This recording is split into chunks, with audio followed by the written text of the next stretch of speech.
In Japan, one man obsessed with light novels and their animation adaptions grew infatuated with an animation studio. Over a period of several years, he grew entirely obsessed. These obsessions turned dark when, in his delusion, he came to believe that they were plagiarizing his own amateur novels.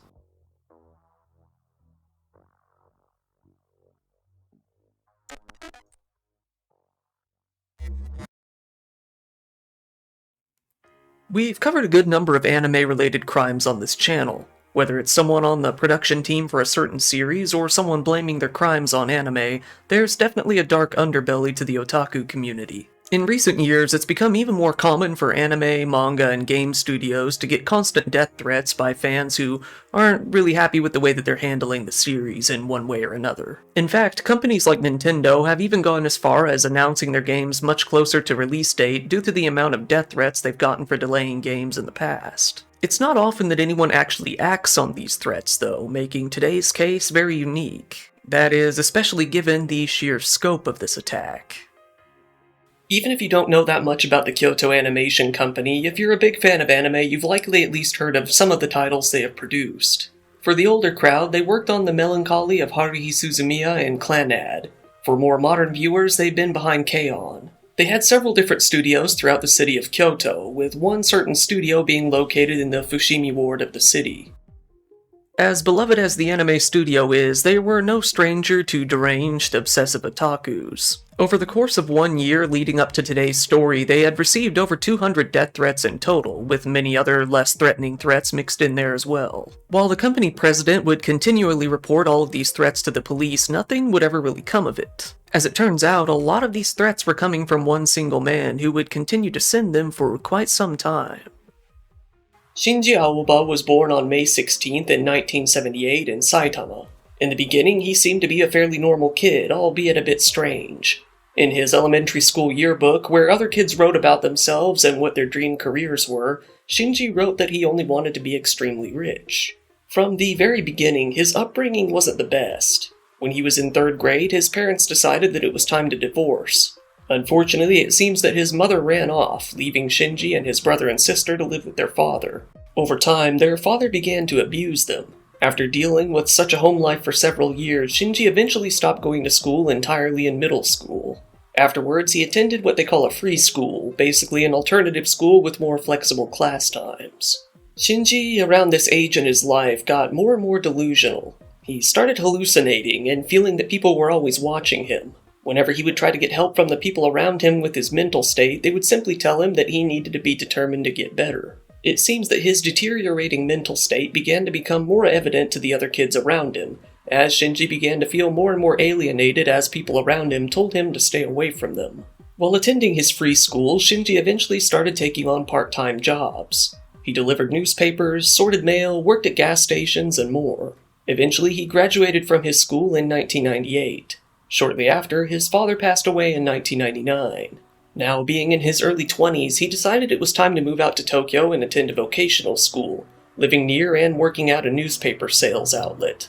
After a while, though, he dropped out, instead coming to work at several different convenience stores for the next several years. His co-workers at these stores noted that he seemed strange, standoffish if anything. While they would have some small talk with him now and then, Shinji would often tell them to keep their distance so that they wouldn't get in his way. Normally, he worked pretty silently. However, from time to time, he would yell at the other employees right in front of the customers. He came to scare off a good number of these employees this way, causing them to quit rather than deal with his attitude. Even though he was only about 24 years old, he was already being called an antisocial hermit by his co-workers. As these things tend to go, Shinji's attitude wasn't his only problem. In 2006, he was arrested in Saitama for stealing a woman's underwear before assaulting her. For that, he was given a suspended sentence. Afterwards, he decided to start over, moving in with his mother and her new husband, this time working in factories instead of convenience stores. It wasn't too long before he started lashing out there as well, getting into many loud arguments with his mom and her husband, breaking things and getting violent on occasion. His emotional state was getting more unpredictable with time, with his family not knowing which version of Shinji they were going to get on any given day, the quiet and agreeable version or the loud, angry, violent version. This new living situation only lasted about 6 months. Shinji was unable to keep any sort of job, leading to his mom having no choice but to support him. He moved out, finding a promotion going on in the Ibaraki prefecture. If he were to work at some factories there, he could live in some employee dormitories, so he went for that. But even that didn't last too long, and he decided to start delivering mail the next year. However, at his new job, it seems that his criminal history was leaked to his co-workers. Shinji blamed his brother for leaking this information, but that also seems very unlikely given that his brother helped him to get this job in the first place. Shinji felt uncomfortable with everyone knowing, so he broke his cell phone in anger and immediately quit his job. While down in the dumps, Shinji began to read the Haruhi novels that the anime was based on. He fell in love with the series, becoming very emotional when he would read it. He decided that he would start writing some light novels in the same sort of genre, mainly focusing on slice-of-life school stories and various kinds of science fiction. Shinji began to receive welfare and unemployment. Having enough to live on, he started getting more and more obsessed with his writing and his fascination with other novels and anime series. He started living mainly on forums online. There he would mainly spread negativity, posting mainly only slander and complaints. Throughout this time, he only got more paranoid. While he could still hold a decent conversation with the people around him, he wanted to avoid it at all costs. In 2012, after having lived this way for a few years, Shinji made his way out to a convenience store in Ibaraki and pulled out a knife, robbing the store of the equivalent of $200. 10 hours later, he turned himself into the police. He told them that he was very angry and irritated with the world around him, wanting to break free from society. He said that he was very similar to Tomohiro Kato, the attacker in the Akihabara massacre, who blamed society for what he had done. For what he did, he was sent to prison for a few years. There he was diagnosed with schizophrenia. He applied for a program where he could receive rehabilitation in exchange for possibly getting out of jail a bit earlier. He returned to Saitama for this purpose, visiting a mental health clinic every 2 weeks. While continuing to live off of his previous benefits, he mainly sat at home. His main source of human contact was a nurse that would come out to check on him about once a week. With his life finally settling down after the arrest, he started getting into writing again. Seeing that Kyoto Animation was hosting a writing contest, he decided to submit a story that he had written. In fact, he decided to submit 2 of them in order to increase his chances of winning. One of them was one of his school stories, called Nanano Tomomi's Case Files. The other was a science fiction story called Realistic Weapon. Shortly after, he got an email saying that his sci-fi book wasn't selected to participate in the contest as there were some application requirements he didn't meet. So for that one, he didn't even make it to the screening process. With his school story though, he did make it to the screening process but was eliminated very quickly before becoming an actual candidate in the contest. Still though, Shinji decided to press onward, signing up for a website called Let's Be a Novelist. He uploaded one of the books he submitted to the contest in parts, like episodes. After nobody had read it or even viewed it after several months, he quit on the website. Shinji started getting more irritable with his neighbors, causing them problems from time to time. One night he started throwing a tantrum for reasons unknown. This is when one of his neighbors asked him to stop banging on the walls. Shinji grabbed her by the hair and told her, "Shut up, I'll kill you, I've got enough on my plate," before letting her go. Now being 41 years old, it was at this point where Shinji's anger really began to reach a boiling point. He was already fairly enamored with Tomohiro Kato's Akihabara massacre. He began to mull around the idea of committing some sort of attack of his own. He began to study criminal cases related to arson, feeling that that's how he would like to go about committing an attack. He debated on attacking a train station just north of Tokyo, but ultimately decided that this wasn't it. He wanted something more personal. In February of 2019, Shinji made his final bi-weekly visit to the mental health clinic. In March, he completely stopped letting the nurse come out to his home every week. Then on March 11th, he stopped using his mobile phone entirely, likely to make it harder to trace him. Soon after, his neighbor would come to call the police on him for dragging something very loudly around his apartment. By the time the police made it out, though, they didn't find anything out of the ordinary. On July 18th, Shinji made his way out to a hardware store and bought 6 knives for about 30,000 yen, roughly $300 at the time. He then hopped on the train and made the 300-mile journey out to Kyoto. Taking his knives with him, he made his way out to Omiya Station and planned on committing a stabbing spree. However, he gave up shortly beforehand. Instead, he made his way out to an APA hotel and stayed the night. Shinji was spotted by some locals, scoping out many areas related to Sound Euphonium, a novel series that took place in Kyoto and had an anime adaptation made by Kyoto Animation. More importantly though, he was seen patrolling the area near Kyoto Animation's Studio 1 in the Fushimi Ward. Shinji was stewing in anger. He now felt that Kyoto Animation had read the novels he submitted before, ripped off their content, and used it for themselves. He wanted revenge. He felt that if he was going to commit an attack, it needed to be against the people that both rejected his novel submissions and, in his mind, stole his content.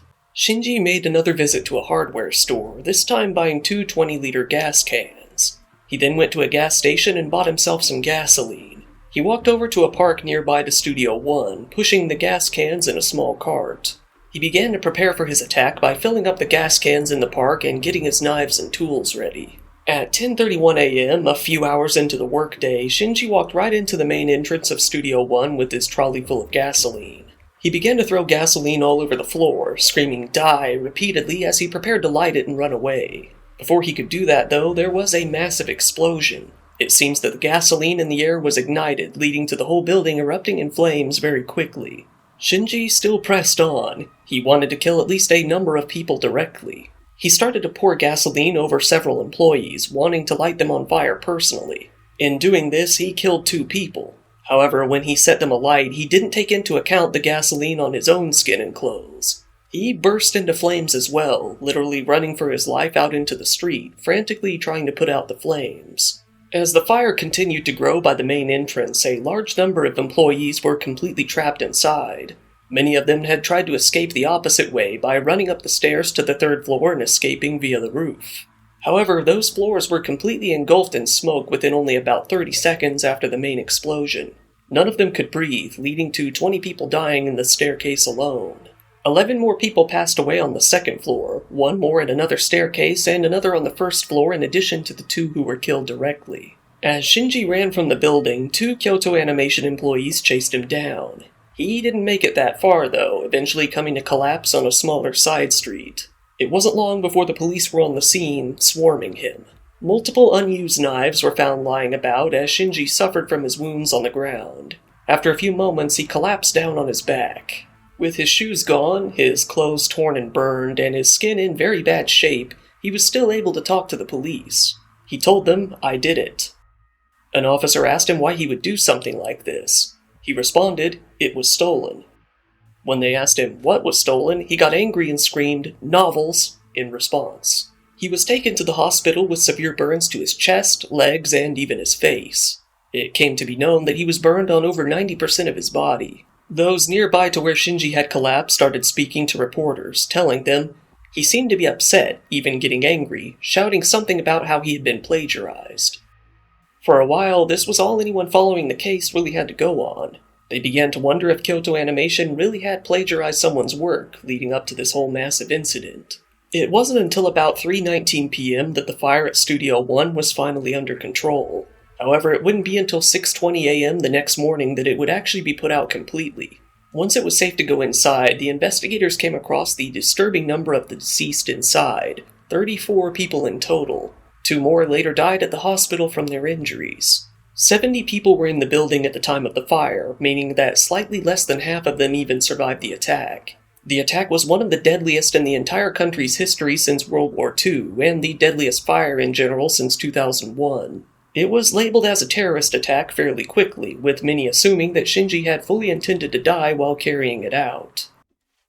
It took a long time to identify each one of the victims. While the police were fairly sure who had passed away simply by checking who never left the building, matching each body to each employee was going to prove much more difficult. The majority of them had been burned beyond recognition. Unlike a lot of fires out there, a good number of the victims were actually burned alive by the flames and didn't pass out and die due to carbon monoxide poisoning. DNA testing had to be done on the majority of the victims, taking about a week after the attack took place. The animation studio asked the police not to release the names of the victims and to leave that up to their family members instead. By the 25th of July, all of the victims had been identified and their remains were returned to their families. Some of the families revealed the identities of the deceased to the media fairly early on. Some of those confirmed were those of a color designer, Naomi Ishida, and a scriptwriter and director named Yasuhiro Takemoto. Later revealed were animation directors Yoshiji Kigami and Futoshi Nishiya. After about a month, all of the names of the victims came to be released as the case was seen to have a very large social impact. By September, all of the 34 people injured in the attack were finally deemed to be no longer in life-threatening condition. However, some of them would still have to remain in the ICU due to their severe injuries. An investigation found that the building had neither fire sprinklers nor indoor fire hydrants, as the property was deemed to be a small office building, a kind of space that legally wouldn't require them. The building also had no security system in place, with the door always being left unlocked during business hours. It was also found that the door from the third floor to the roof could be open that day, but only from the outside. It's very likely that many people met their end that day simply because they didn't know that was the case. Some of the victims started returning to work at some of the other Kyoto Animation buildings. With the over 30 people that died and 5 more being too traumatized to return, the animation studio was fairly short-staffed. However, their production timeline was no longer as large of a factor as recovering from the shock of the case was. The fire had destroyed most of Kyoto Animation's materials related to their work, along with the majority of their computers. A small amount of frames from their different animations were on exhibit in other areas, leading to them being some of the only surviving physical copies in existence.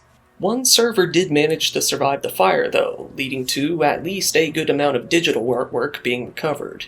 While many people, possibly even the man himself, expected Shinji Aoba to die from his wounds, that wouldn't be the case.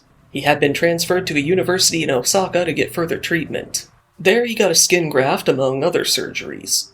By September 5th, he was labeled as no longer being in critical condition. However, he still needed help breathing from a ventilator. On the 18th of that month, he was finally able to speak again, albeit only briefly. The next month, he was able to sit in a wheelchair and hold some short conversations. Now, the police decided it was time. They got a warrant for his arrest, but they were told to wait until his doctors confirmed that he could survive in confinement. On November 14th, Shinji was moved to yet another hospital in Kyoto to finish his necessary rehabilitation before being arrested. He still completely admitted to being entirely responsible for the fire. With the police being told that it could still be a few months before they could take him, they planned out how best to proceed. Shinji began to reflect on what he had done once he realized how kindly the hospital staff was treating him despite the attack he had committed. Maybe society wasn't that bad after all, he thought. He did still cling to the notion that Kyoto Animation had stolen from his stories, though, telling the police that on multiple occasions. Many different events and productions relating to Kyoto Animation were postponed or cancelled entirely. A publicity event for the upcoming movie called Free was cancelled. Ironically, many of their collaborations with Sound Euphonium had to be delayed. The premieres of some of their movies, called Violent Evergarden Eternity and Auto Memory Doll, were actually kept as scheduled, with theaters across the country even screening the movies for extra time to honor the victims that had worked on them. Some other studios were affected as well, with an anime called Fire Force, a series about firefighters, having to go on hiatus for a while before re-releasing, with the colors of the flames in the series being altered, along with some of the narration. On the 25th of July, the National Police Agency announced that gas stations would now have to keep sales records of anyone purchasing gasoline in refillable containers. Each record was to have the customer's name, address, quantity of gasoline, and reason of purchase. Although it wouldn't yet be a legal requirement to do so, most locations voluntarily began to do it anyway. Eventually, this was made into a law and made mandatory. Police also became a lot more concerned with the mountains of death threats made against anime and game production studios like Square Enix and Animate. Another company, Key, even got death threats specifically mentioning Shinji's attack. Kyoto Animation was taking donations through their bank account to help the victims of the attack. Eventually, the bank account was found to be holding about $30 million in donations. However, even then, it still wouldn't be enough to cover the cost of supporting the victims and their families while financially reviving the company. An American anime licensing company, Sentai Filmworks, launched their own GoFundMe in relation to the incident. Adult Swim's classic Toonami block even started urging viewers to donate as well. That GoFundMe surpassed its goal and made over $1 million within only 24 hours. By the end of the fundraiser, it had raised well over $2 million. All of the money was transferred directly to the studio. The Japanese government even passed a measure allowing for these donations to be tax-exempt. Eventually, it finally came time for Shinji to be transferred to a detention center in Osaka for questioning. He was carried out of the hospital on a stretcher, causing a scene that quickly became a heavy public spectacle. Everyone was eager to see what would finally come of this mass killer. On his way out, Shinji's doctor asked him, "Did your way of thinking change, even a little?" Shinji thought about it for a while and responded with, "It had to change." To this day, his doctor still doesn't know what he meant by that. He would rather that Shinji, instead of being cryptic, would just face up to what he had done completely. Shinji, lying on a bed in his room, was continually interrogated by the police. After a few evaluations, he was found to be completely coherent in his plans for the crime, planning them out in a very premeditated fashion. Due to this, the prosecutor's office said that he could formally be held accountable for his crime. On May 7th of 2019, Shinji had recovered enough from his injuries to finally be arrested, being arrested on the suspicion of multiple murders alongside many other accusations. In December, he was finally indicted on the charges. These charges were multiple charges of murder, multiple charges of attempted murder, arson, and trespass. He was also found to be in violation of the sword and firearm control law by the amount of knives he had on his person at the time, leading to yet another charge. Meanwhile, Kyoto Animation's president stated that he was considering replacing the now torn-down Studio One with a park to honor the victims. However, residents in the neighborhood didn't really want a constant reminder of what had went down or a huge influx of tourism. 1 year after the attack, the company published a tribute video. They wanted to hold a memorial ceremony, but that wouldn't be happening due to the lockdowns in 2020. In the video, they had messages from the studio, from staff, and from the families of some of the employees that passed away. The company then urged the public to please refrain from visiting the site of the fire and bothering the local residents. It was finally announced that Shinji's trial would take place in September of 2023 and that a verdict in the case would be announced by January of 2024. During the trial, the public came to know the true scale of plagiarism that had supposedly taken place. Kyoto Animation admitted that, while they did get a draft of his novel, it was quickly thrown out and forgotten. Shinji was asked for specific instances in which he felt that they had plagiarized his works. Let's just say that his responses were lacking. To start, he claimed that the film Free had stolen a scene from one of his books. In one scene in the movie, there's a scene where a banner is flown at a school reading, Swimming Club advances to regional tournament, while a banner for the Judo Club can be seen below. Shinji claims that this was stolen from his book because he included a scene where some school banners are discussed. Keep in mind, those sorts of banners are very common at generally any school in Japan. When it came to an anime called Tsurune, there was a scene where a character puts some meat into a shopping cart while another mentions that they found some meat with a 20% discount. In Shinji's novel, there was a scene where someone buys items from a deli at a 50% discount. And then finally, there was a scene in K-On! In which one character admits to another that they had to repeat a grade in school. In Shinji's novel, there was a scene where a student was scolded by a teacher and told that he would have to repeat a year if he didn't shape up. To make this claim even more ridiculous, that scene in the K-On! Anime was based on a scene from the original manga that was released before Shinji's novel was even submitted. In the end, those really were the only claims of plagiarism he had. There really was nothing else, even by his own admission. His lawyers felt that, if anything, this would make the mental health defense they were planning work out just that much more. If they were able to cite his mental illness as a reason for the attack, they felt that they could, at the least, keep him from getting the death sentence. The jury was left feeling that Shinji's claims were, without a doubt, purely delusional. They felt that no sane person would come to such reaches with their claims and feel that the court would actually agree. However, due to how clearly the attack was planned out and prepared for, he still proved that he was nonetheless completely responsible and aware of what he was doing. It was at this trial where the prosecution revealed everything that was found on Shinji's phone and within his browser history. Between 2016 and 2019, he visited Kyoto Animation's website over 2,500 times, an average of a little over twice a day for 3 years straight. He also went to one of the director's websites over 350 times alone. It appeared that he was even researching how to get a job there. The police had also found numerous DVDs of Kyoto Animation's productions within his home.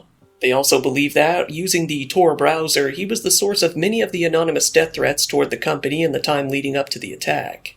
Shinji Aoba pled guilty to the charges against him pretty quickly after the trial started in September. Now 45 years old, he was ready to admit it all and get it over with. Still, his lawyers asked for a more lenient sentence based on what they called his mental incompetence. The judges rejected this, though, saying that Shinji knew exactly what he was doing all along. The chief judge said, "I have determined that the defendant was not mentally insane or weak at the time of the crime. The death of 36 people is extremely serious and tragic. The fear and pain of the deceased victims was indescribable." In December, leading up to the January decision, the prosecutors announced that they would indeed be seeking the death penalty. In Japan, this sentence is reserved for the worst of the worst, with only a little over 100 people being on death row in the entire country. Usually it's reserved for serial killers or spree killers. On January 25, 2024, the court finally sentenced Shinji Aoba to death. The judge read out a statement along with several victim testimonies alongside the verdict. He said, "Some of them saw their colleagues engulfed in flames, and some of them are suffering from psychological effects, and they are tormented by feelings of guilt and remorse." Some of the family members of the various victims were inside the court when the statements were read, many of them getting very emotional as the case all came to an end. All the while, Shinji kept his head low and didn't really speak. For now, it seemed like it was all over. For about one day at least. The next day, Shinji and his defense filed an appeal against his death sentence. Oddly enough, it seemed that Shinji really wanted to be interviewed by the press. He said that this appeal was mainly a ruse, saying that he actually accepted the death sentence fully, only doing this so he could, in his words, speak out. Speaking to news media, he said that he wouldn't get another chance to speak unless he stalled for time using the case somehow. So that day he was interviewed. He started off by saying, "As the person who caused this incident, I tried to speak as much as possible during the proceedings, but there are a few more things I want to leave behind as lessons for others." The interviewers asked him what he felt when he saw and heard from the family members of the deceased. He replied, "I must seriously accept that each victim had their own separate lives. Each one was acknowledged by those around them and were doing their best to get on with their lives. What hit me most directly was that each victim had their own face." The journalist asked him why he chose to speak so much about his past during the court case. He said, "I now feel it was nothing but an excuse. I also question whether I should have spoken about what I went through in the past, given how old I am now." They asked him how he felt about society now and how he felt about the attack he committed. To which he stated, "A person such as me might appear in society and cause a similar crime if, in the end, their limit to bear difficulties is exceeded. I think there is nothing that can be done." Hearing this interview and reflecting on the sentencing, Kyoto Animation released a comment. It read, "There is not the slightest change in the chagrin we feel. When we think about the bitter disappointment held by those employees who died, our souls feel nothing but pain." The father of one of the victims killed in the attack had attended a good number of the court sessions. He said that he believed that Shinji was being honest when he said that he did accept his death sentence, calling it words from the soul. He said that, all throughout the trial, he felt that Shinji was nothing but a remorseless, self-centered criminal. However, it was when he decided to speak out that he had maybe a slight change of heart. He said, "There are words that only he can express, and it would be significant if he created a deterrence so the next crime might not be committed." Shinji's doctor, reflecting on the entire incident, has said, "I want to rethink extending a helping hand to those in need. We should not let the ruling be the end. Society must continue to think about how to prevent such incidents." In Japan, death row is extremely strict. Most of the inmates are treated as if they're already as good as dead. They're thrown into solitary confinement and monitored 24 hours by a camera in a room that's called as small as a small bathroom.